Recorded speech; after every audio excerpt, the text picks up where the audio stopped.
Hello and welcome to today's video. Today we're going to be reacting to a video recently put out by Robert Tolppi on a channel of the same name. As a person who is on a carnivore diet herself, I'm always curious about what people have to say about it. So let's see if we can learn something valuable today, shall we? If I said eat packing peanuts and drink battery acid and you'll be thin and healthy, the internet would tell me, shut up, fatty, what do you know about health? What's funny is if I became a skinny legend and gave the same advice, only this time saying I lost 50 pounds on that insane diet, a few people would start ordering packing peanuts by the truckload and making Duracell smoothies in their NutriBullet blender. I am being hyperbolic, but only slightly, as some of these internet fad diets are insane, with the latest being the carnivore diet. I don't consider the carnivore diet a fad diet. A carnivore diet is just another form of a ketogenic diet, and ketogenic diets have been part of the way that humans have been eating for hundreds of thousands of years. We are born into a ketogenic state, and we are capable of surviving on primarily meat-based diets. The inclusion of animals in our diets have granted us the ability to become who we are today, which is supposedly intelligent, and it is by no means foreign to modern humans who live outside of the concrete jungle. Robert never specifies what his idea of a carnivore diet is. What can technically be considered carnivore scientifically is quite flexible. In fact, the more vegetables and fructables one allows, the more it's basically what most people can easily recognize as a low-carb diet. How long does something have to be around and effectively working for it to no longer be considered a fad?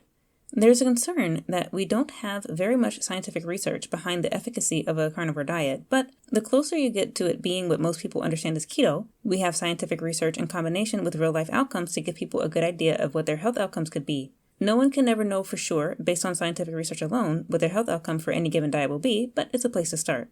When I think of the word carnivore, I think of large wildcats, birds of prey, and the occasional dinosaur, but I have never envisioned people as carnivorous by nature.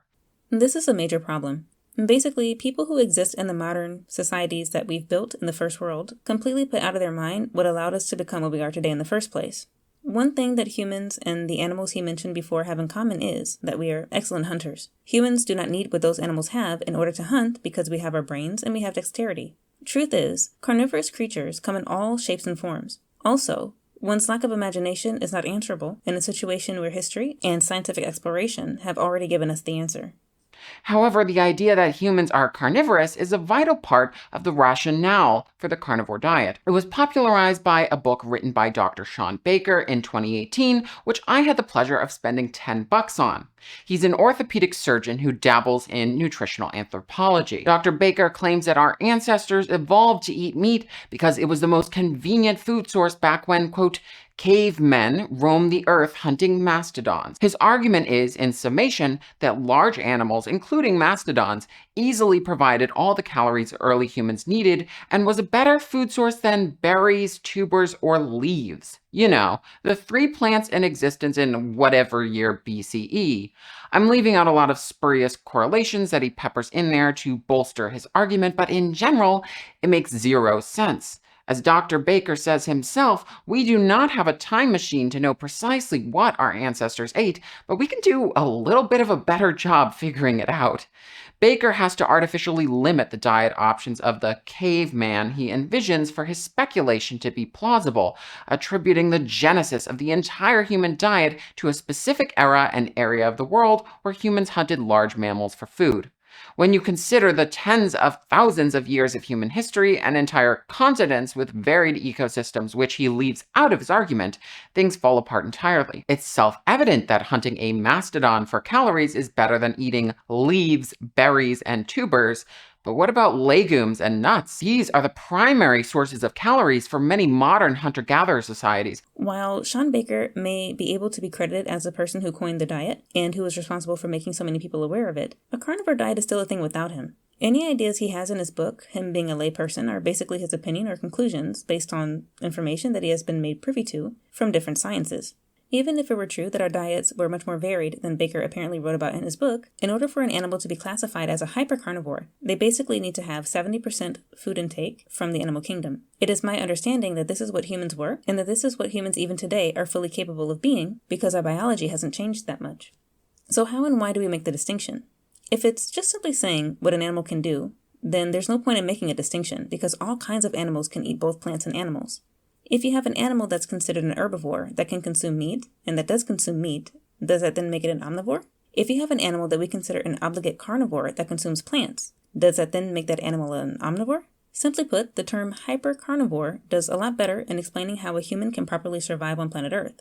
The more omnivorous we've become, the more health issues we've run into. When I say this, I'm referring to the diseases of modern civilization, the ones of which we've seen since the advent of plant agriculture. Some people would argue that because people in the past didn't live long, we would have seen such diseases if they had been able to live as long as we do now on their meat-heavy diet. Except, people didn't just drop dead at 30. An average comes from a range of numbers both higher and lower than the median. People may have died as a result of their diets, but not only is this not restricted to the negative health outcomes that could have been due to circumstances related to diet in general, it also includes things beyond their control, such as starvation and foodborne illness, as well as a host of things not related to diet, such as war, curiosity killing the cat, and basic human stupidity. If we count people who died as children, it would stand to reason that there were people who had been able to live much longer than 30 or 35 in order for us to get that median. Signs of things like tooth decay, the development of heart disease, and the shrinking size of skulls and jaws are hard to hide. Results of a modern plant-based diet show us that children can develop diabetes and that they can also become obese. So these are not necessarily old age diseases. If people in general had been obese from eating too much fat, for example, the size of the clothing that they were found with could help tell us that. If we don't have such great samples of humans pre-agriculture, then we can't really know what the outcome would have been. The thing about a maybe is that it can go either way. People such as myself are enjoying health benefits that are worth seeing how it will play out in the long run, and that's why we stick to it. We are discouraged from plant-based diets because we know what the outcome for the average human who eats a heavily plant-based diet is, and we are not immune from the same diseases that people such as the Egyptians fell victim to. Even with the benefit of medical technology, we found that we could not sustain our plant-based way of eating. We found that the stricter carnivore, meaning the near-complete exclusion of plants we've gotten, the better results we've seen. Of course, there are a lot of ways a person can live that can be to their benefit, despite the negative impact that plants have on their health. And though it failed many of us who have resorted to a carnivore diet, medical technology has allowed for us to live longer than we would have been able to live in the past on average, and it also helps others manage the ubiquitous symptoms of a plant-based diet enough to not discourage them from continuing to eat that way. The final point I'd like to make before we move on is, it's really telling that Robert pinpoints calories. Perhaps this is what Baker did in his book, and that's why Robert pointed it out, but based on something he says later, I don't think that's the case. I may be the only person on the planet who puts forth that nutrition played a bigger role than these so-called calories did, and they still continue to do so. Where such plants are abundant and easier to access than big game. Last I checked, a mongongo tree puts up less of a fight than a literal mastodon. Yet despite that fact, Baker claims plucking a few nuts in arm's reach from a tree takes more effort than hunting big game by an order of magnitude. I can't know for sure if this is what Baker was getting at, but from what I understand, there were and still are times in which whichever the relevant iteration of human would not necessarily do the hunting themselves, but they would scavenge from what was left over from the prey of other predators. We have done and do our fair share of both hunting and scavenging. Also, maybe some of these nuts are not as toxic as others, but there are certain types of nuts that are incredibly caustic to harvest. Most have harmful chemical compounds that adversely affect the health of the human that eats them. So, while I can appreciate that there could have been humans who relied on them, and that there still may be people who rely on them, it's hard to see what relevance this holds in the carnivore conversation today, as we are generally for the decrease in harm. The farming of some nuts is also really terrible for the environment. If I were being charitable, these are the types of things that I would keep in mind while listening to Baker's ideas, even if I came into this with the same ideas that Robert came into it with. It doesn't mean I agree with Baker, I would just keep listening. The lack of concrete evidence that humans are most adapted to eating meat as our primary food source makes Baker's dietary suggestions seem less like a return to ancestral ways of eating and more like a modern fad diet. I see. So, it isn't that Robert is saying that it is a fad diet, but just that it seems like it is a fad diet, in which case I accept his opinion. We can delve a little deeper into it. One thing that Robert may not be keeping in mind is, when we're talking about adaptability, we're also talking about ideas we get from other sciences. If we want to know how a human can properly acquire nutrition, we can compare the type of nutrition that a human requires versus nutrition it doesn't necessarily require. So, say for example, we understand that carbohydrates are not essential in the human diet. We also understand that protein and fat are absolutely essential in a human diet. The interesting thing about carbohydrates is they're very good at providing us with calories, but they're terrible at keeping us healthy and keeping us alive, unless of course we don't have any real food. If we had to rely on carbohydrates, we would be extremely unhealthy and we would eventually die from malnutrition, but we would last longer than we would if not eating anything at all. We understand that the animal forms of nutrition are the more bioavailable forms. It means that our body can best absorb and utilize those nutrients.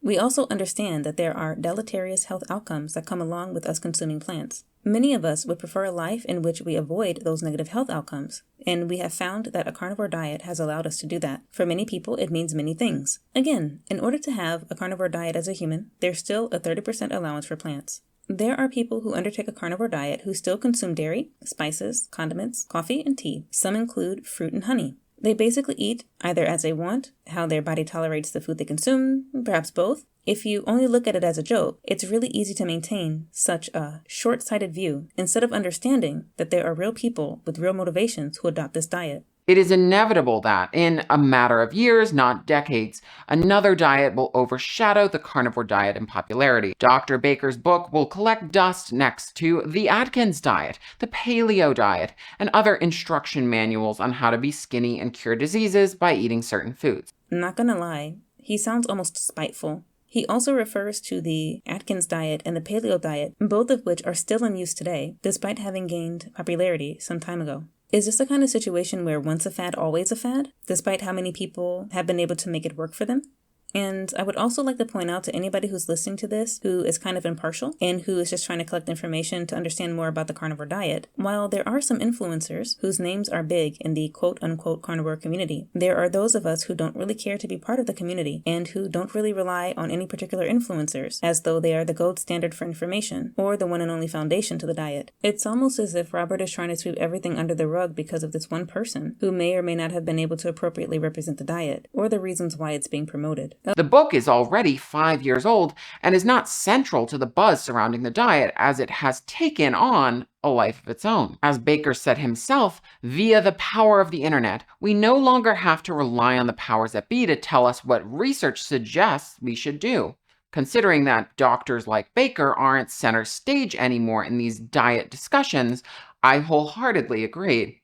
Now we are more inclined to believe dietary advice from people with zero medical training, random influencers. Okay, so he spent all that time trying to disparage Baker, only to then say it's not about him. Okay, I agree with that. But what was the previous section about? Baker is a doctor, and if we can't take his word for it, why should we be taking any other doctor's word for it? I'll answer the question myself, actually. When it comes to diet and nutrition, doctors know diddly dick. They get very minimal training, and so they're not equipped to tell anybody what they should eat and how or why. If there are doctors who basically make it their life's work to try to find appropriate diets for people to help them in their lives, they may be better equipped, but there are still going to be deficits to their understanding and knowledge, and there's also going to be the one hurdle that nobody can get over, and that is the fact that one size does not fit all when it comes to dietary outcomes. There are many carnivore diet influencers on every social media platform.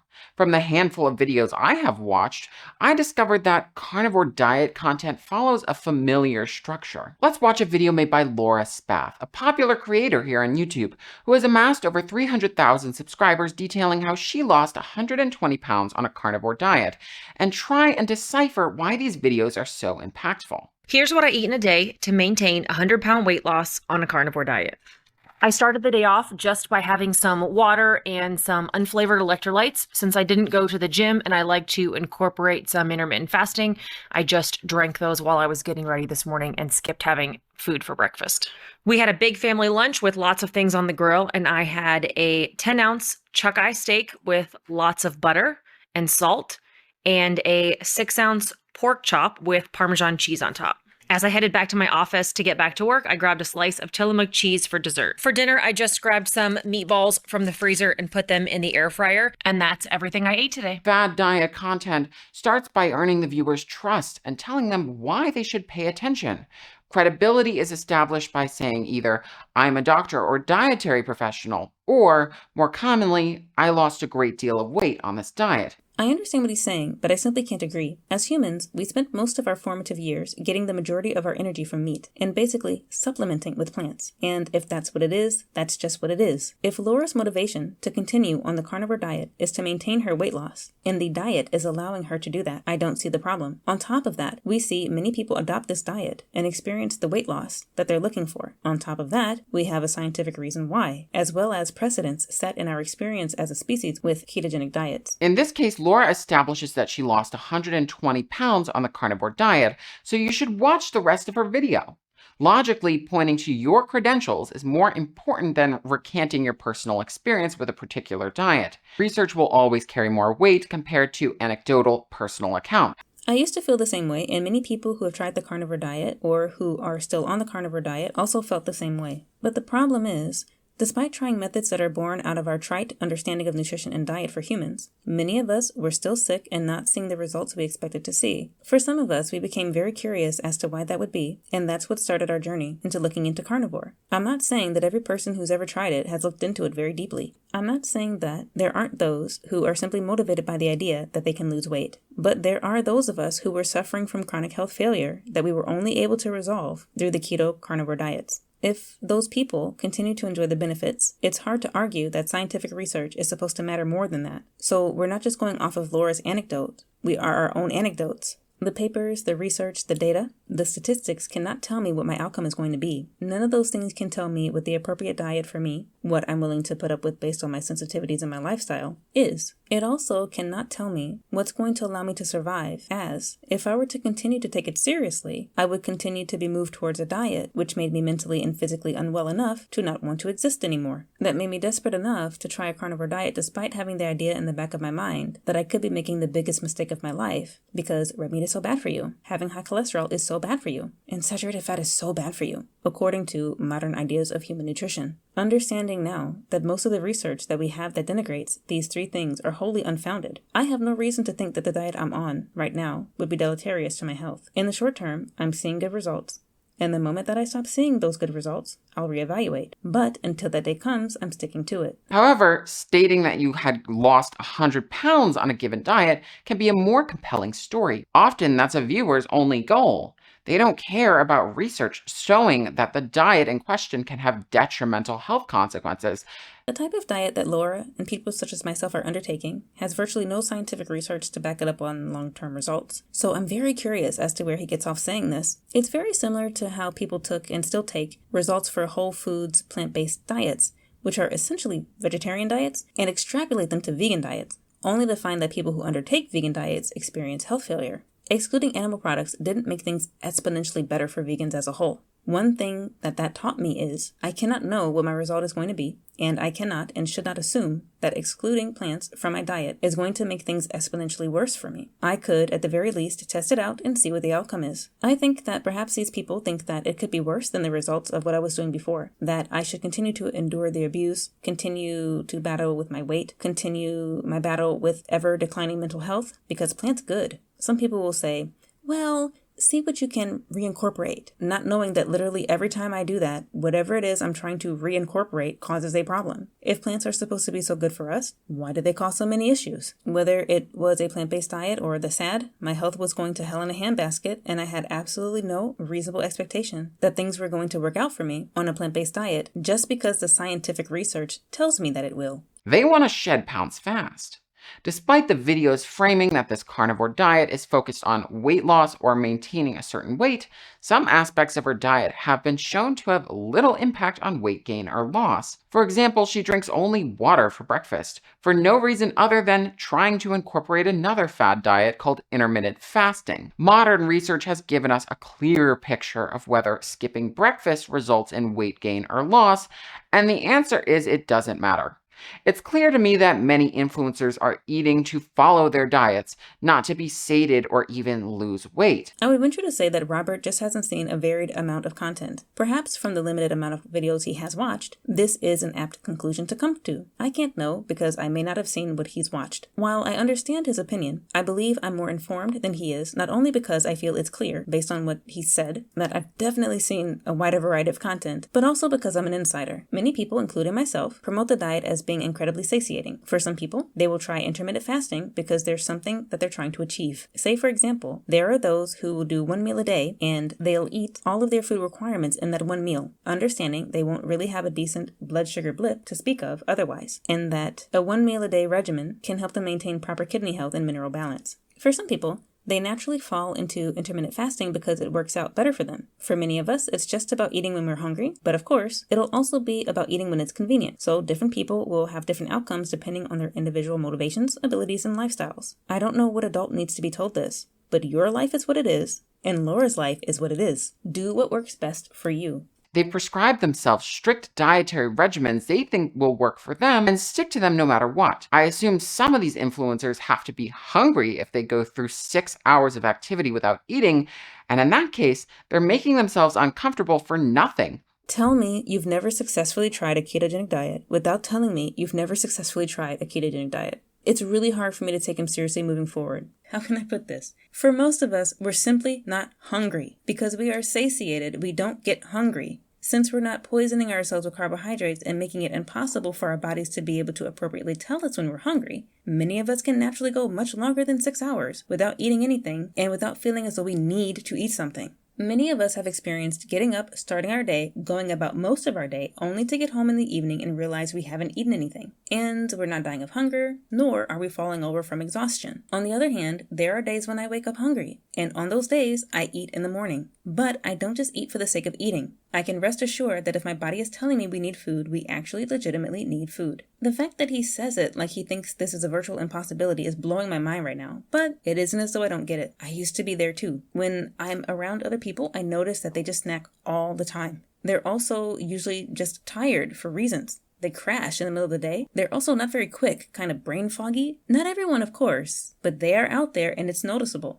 They remind me of how I used to be before I changed my diet. Or even worse, making themselves uncomfortable for the sake of telling their YouTube viewers that they did the smart thing of incorporating intermittent fasting into their day. Every influencer's content is different in the way they sell their diet and access to their exclusive communities at Lord knows what cost. I also don't like people who prey on people by trying to get them to pay money to be part of their community, but welcome to life on planet Earth. Reasonable people don't pay unless they have a really good reason to. It's up to the individual to feel as though they're getting their money's worth, whatever they put their money toward. Still, I'd like the world to be full of more reasonable people, and I hope I'm not alone in that. But what's striking to me about carnivore diet content is the simplicity of the diet. It's self-explanatory.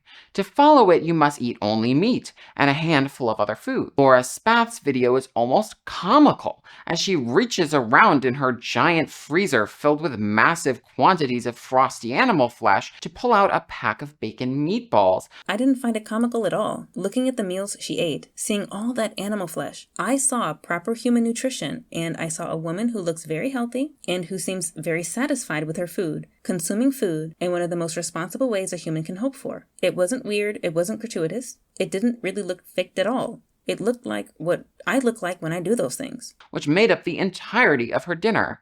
Like, no spaghetti or sauce?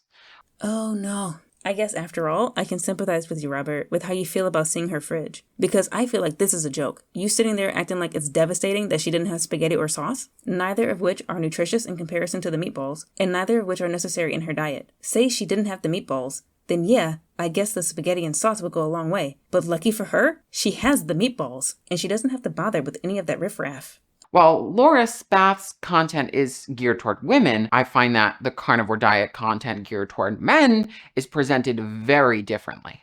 The incel whisperer Jordan Peterson and those podcast bros who platform him put the carnivore diet on the map, not wellness influencers who make content geared toward women. Excuse me? What fallacy is this? Just because those guys are the opposite of what I would call upstanding human beings doesn't mean that the message they're promoting doesn't have veracity. Sorry, you're still going to have to employ some intellectual capacity here, Robert. As everything is gendered in the Western world, Carnivorism is very male-coded. The carnivore diet may be attractive to men who desire to eat like a hulking masculine caveman allegedly did 13,000 years ago. Instead of a focus on weight loss, there's more of an appeal to curing diseases and being a healthy Chad, goals that are less associated with vanity and therefore more socially acceptable for young men to have. I am also not a fan of this messaging or channels with the type of presentation, but I'll be perfectly honest. The people who have raised the biggest questions to which I found I did not legitimately have an answer, even though I felt so violently against the message that they were spouting, have been some of the most bizarre crap human beings I have ever had the displeasure of seeing even through a screen. It's important for people to be able to stand up for their convictions, and I found that if I were to be face to face with any of those people, I wouldn't have been able to properly defend myself. All I would have been able to do is basically what Robert is doing, which is to give an opinion which really isn't well thought out, as well as spout trite ideas about nutrition science without really knowing whether or not that information has veracity. Part of me looking into carnivore content in the beginning was to assure myself and educate myself from the ground up about why I was right about plants, and why I was right about what diet humans should undertake. But the more I uncovered, the more I realized that basically everything that I felt I knew before was wrong. Deconstruction takes a long time. Back when I decided to undertake the diet, I still had this idea in the back of my mind that I was making a big mistake. But I no longer feel that way as I continue this way of eating, continue to make an educated decision, well-informed decision, compared to whatever it was I was doing before. Carnivore diet has attracted a whole community of people who strictly follow it. The public Facebook group Carnivore Diet for Beginners has a total membership of over 100,000 people. There's a private Facebook group of the same name that has even more members. When I start seeing communities of people online congregating together who all share beliefs that may be harmful to people's health and are not rooted in science, I get really concerned, as other, even more concerning ideas tend to spread about in these communities. I can't disagree with him. I wish I could, but it's one of the reasons why I don't consider myself as part of the community, and it's one of the reasons why I don't necessarily seek community. It's something that I recognized while trying to gather a better understanding of religion and what my stance was. Once you grab a person emotionally, you can basically get them to believe anything. It's an incredibly dangerous thing. Another way that I feel what Robert is saying is right is, once I started watching carnivore-related content, the types of other videos that were recommended to me were very telling. The kind of stuff that Jordan Peterson followers would fall right in line with. Things that are of absolutely no interest to me, but again, it doesn't mean that everything that they say is wrong, or that everything that they say can be dismissed without intellectual reasoning. Address the message without addressing the messenger. The private Facebook group for the carnivore diet literally has to spell out in it that you can't post things related to vaccination or political content, because I'm sure they have to filter out a lot of that garbage to keep the group from developing into insane conspiracies. I really can't argue with this. Even though these groups do their best to moderate the content posted in them, you regularly see posts about the food in grocery stores giving you cancer and other stuff that may not be an explicit conspiracy theory, but feel like they may lead people down that pipeline. Okay, call me a conspiracy theorist, but I 100% stand behind the fact that regular consumption of the majority of the crap that you get in an average grocery store is more likely than not to lead to negative health outcomes that can easily include cancer, and that the more you stick to the outside, where the whole foods are, the better off you will be. For goodness sake, even most of the nutrition science that Robert is trying to use to back up why he thinks the carnivore diet is not a good idea would agree with that statement. I'm more than happy to be called a conspiracy theorist from somebody who has just non-ironically made a statement like that, as it means absolutely nothing coming from such a person, and I'm confident in my understanding of reality in this case. Taking that as you will, the diet itself is insane. And I mean health-wise, not in the fact that people are waking up and eating a slab of meat coated in butter first thing in the morning. Is meat with fat not a part of what a number of people happily eat in different areas of the world for breakfast? What am I to be taken away from this? So long as they also ate it with pancakes and syrup or oatmeal and grits with sugary toppings, because these things taste absolutely disgusting unless you put something else on them or in them to make them palatable, including butter, by the way, would it have been better? Can Robert please explain why eating a slab of meat with butter on it is problematic if you don't eat them along with any of the aforementioned plant concoctions? It doesn't take a doctor to tell you that it's going to raise your cholesterol through the roof, give you kidney stones, and potentially lead later on to osteoporosis and other long-term health consequences. Great. When you undertake a diet that helps you resolve many, if not all, of the underlying health problems that, in conjunction with one another, are likely to cause deleterious health outcomes, can you please explain to me how or why having high cholesterol on its own would be problematic? Because even for people eating omnivorously, there is data collected that shows that the lower your cholesterol, the higher your chances of succumbing to one or more of our modern diseases, and that the higher one's cholesterol, the more protected those people tended to be. I would also like Robert to look up what the most common causes of kidney stones are, because I'm pretty sure it's plants. If there's one outstanding benefit of a meat-based diet, it's that it's not high in oxalates. If you're eating a high oxalate diet along with your fat and protein, you decide to blame the fat and the protein? Just try eating the oxalate-rich foods and get back to me. And I'm going to be honest with you, Robert kind of threw me with that last one. This is one of the reasons why I like watching this kind of content, because sometimes people say things that I've rarely heard before or that don't immediately make sense otherwise, even when I'm trying to be as charitable as possible. Such as the carnivore diet can increase your risk of osteoporosis. I guess it's a good thing that a carnivore diet is not necessarily a high protein diet. It's meant to be a high fat, moderate protein diet, so long as the average human being is taking in the appropriate amount of protein and fat for themselves. I wonder if they have anything to worry about. The influencers who claim to be healthy on the carnivore diet are healthy despite their diet, not because of it. I am going to need you to quantify that statement, because for somebody on the inside whose health is no longer failing, I take full umbrage with that statement. However, you may lose weight in the short term as your body responds to this change in the distribution of macronutrients in your diet. The funny part is, if you're going on a carnivore diet, you may not even lose weight. Yes, because, as most people should be keeping in mind, no diet is a one-size-fits-all for human beings. Different people are going to have different results no matter what diet they undertake. I, for one, have some stubborn body fat that I cannot seem to lose. I'm incredibly frustrated by that, but despite that, it fails to be discouraging very much in comparison to how encouraging all the other benefits that I'm seeing are. That's what makes it easy to stick to. One thing I've noticed that is different is that I don't seem to be able to gain weight. It doesn't matter how much I eat or don't eat. It's almost as though I'm at the appropriate weight for myself right now. A video topic I see again and again is weight gain while on the carnivore diet, and it's no wonder why many people experience it. If you, gram for gram, replace the amount of food you eat by weight in a balanced diet with bacon and meatballs, you are consuming many more calories despite eating the same amount of food. Therefore, being on the carnivore diet involves restrictive eating, not just eating meat if you want to lose weight. You end up on a diet where you have to count your calories and eat a handful of greasy hunks of meat,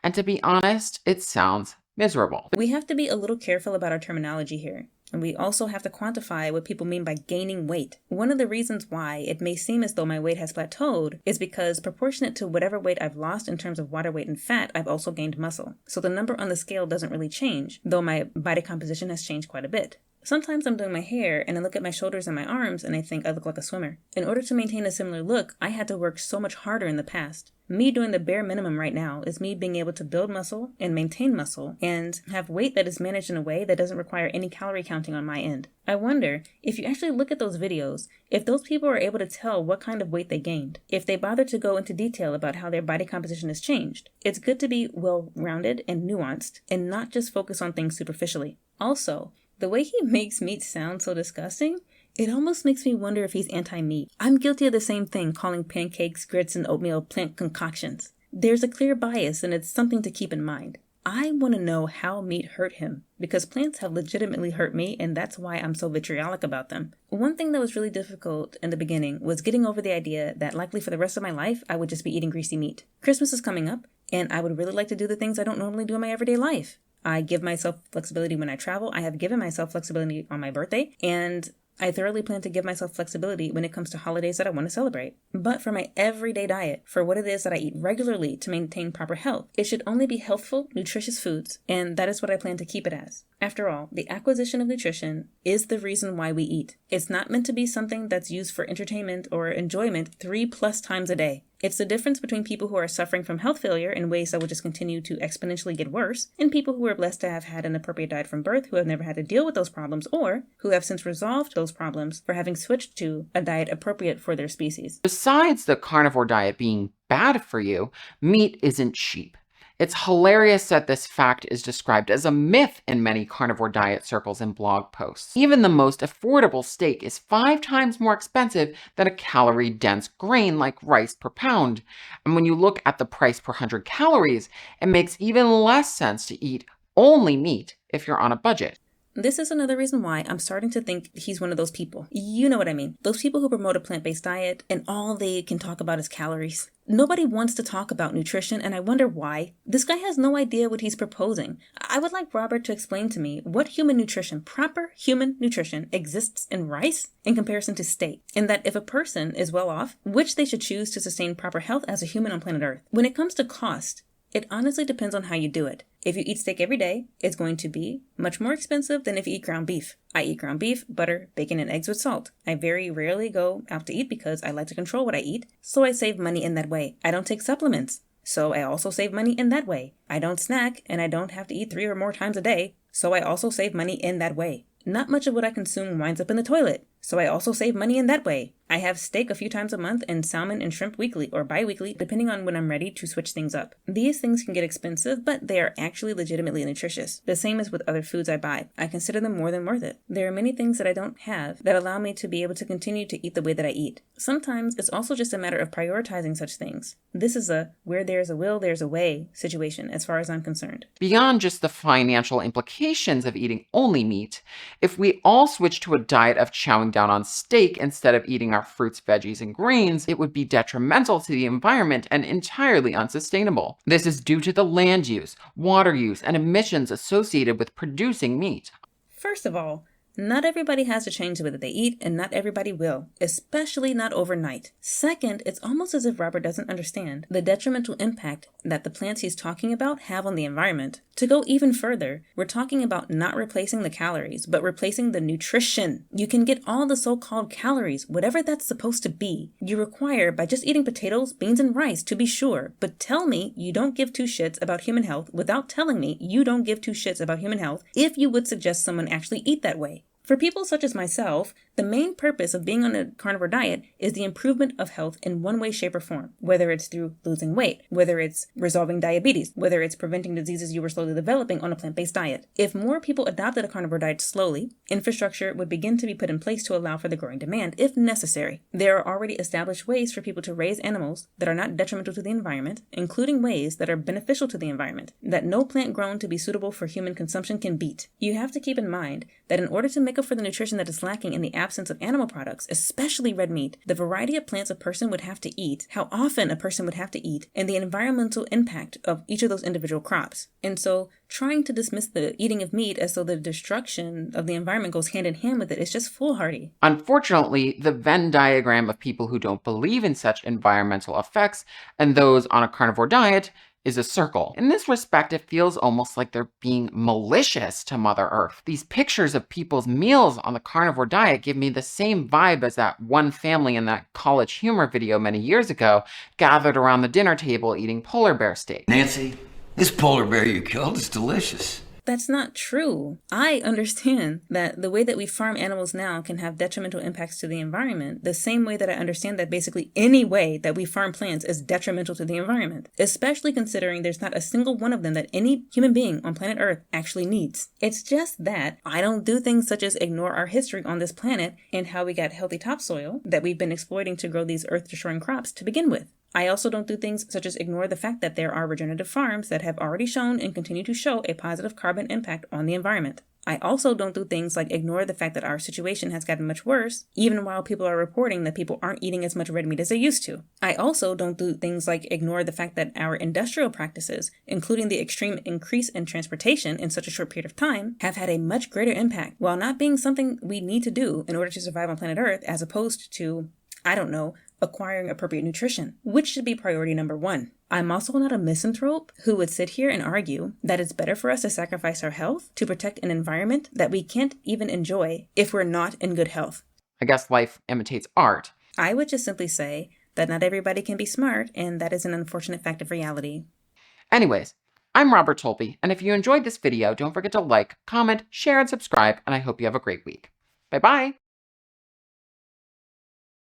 No, yeah, I'm still here. I think I said all I needed to say. I would very much like to know if you found what Robert said to be useful or interesting at all. Very much. If you made it this far, please consider liking and subscribing, and as always, be having a good day.